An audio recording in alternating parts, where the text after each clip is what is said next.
Hi guys, Jackie with Famished Farm, and I am so excited. Today is the first day that I have harvested sweet corn from a garden that I grew. Growing up, my dad grew us sweet corn so we could use the money at the fair. Sweet corn has a special place in my heart. My mom, my sister, and I used to freeze sweet corn together. Probably we were middle school, high school age. And it was so much fun, and even more importantly, the corn that came out of the freezer was so good. I don't have a recipe for that. I looked through my files, through her old recipes, trying to find something that was close. Didn't find it. Looked in my Betty Crocker, nothing. So Google, thank you very much. This recipe from food.com seems about the closest I'm going to find to the recipe that we used to make. Did this recipe and I meant to tape it, but right when I was putting the corn in to boil, my husband came in and our dog, something happened. She was yelping on a chair outside, and so we had to he threw the corn in. There's no recording of that. The person that wrote the recipe says the recipe will not come out watery, mushy, or tasteless. That's what I'm going for. She also claims that the butter seals the kernel so that it will keep its crunch and the flavor. That all sounds great. With the drama around the dog incident, you have missed me putting on a pot of water to boil, salting the water, and then cooking the corn. In my case, I didn't have to do batches because I only had 11 ears. So go ahead and boil that for 4 minutes each batch. Well, I had to do things a little differently. She recommends that once you're done with your 4-minute cook time, take the ears out of the water, put them on a dish towel, and let them drain and cool. And her recommended method for cutting the kernels off, like I'm doing here with just a serrated knife on my cookie sheet, is using the angel food cake pan method, and then the kernels, as you cut them off, fall into the cake pan. That's a great method. I just don't happen to have an angel food pan, so this is the way I'm going to do it. Now, this takes a couple minutes. It's going to depend on how many ears of corn you're doing.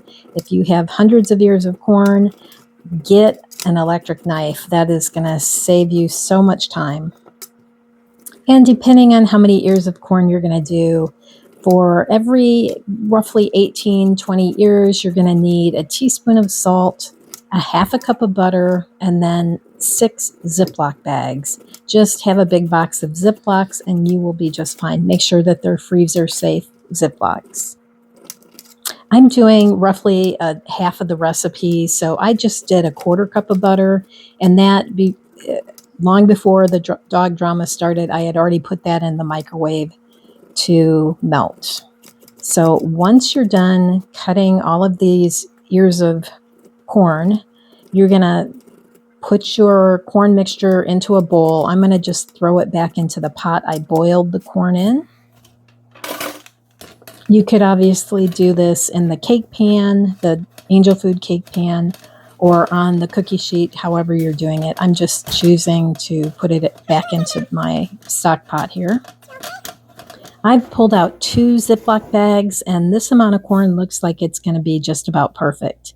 Now, if you desire any extra salt, now is the time to go ahead and put that in with your butter. Give it a good mix. I'm choosing not to, but you do you. Then we're just going to thoroughly mix this butter into the corn. And if this is her secret weapon, which I'm hoping it is, we'll see if that works. And now is a great time to grab your Sharpie and be sure to label this with your corn and the year. I don't even bother with the year because I know this is going to be gone faster than you can blink. How much corn you end up getting out of this recipe is going to depend a lot on how big and thick the ears of corn are. Mine are the first ears of corn out of this particular plot, so they're not huge ears. So I end up with a little less than 4 cups, but I'm just going to split it evenly between the bags, and we're going to call that great. And once your bags are filled, you're going to want to put these as flat as you can.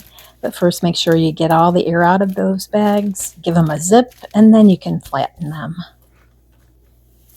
that is basically my first dozen ears of corn preserved. I hope there's many more ears of corn out there to be had.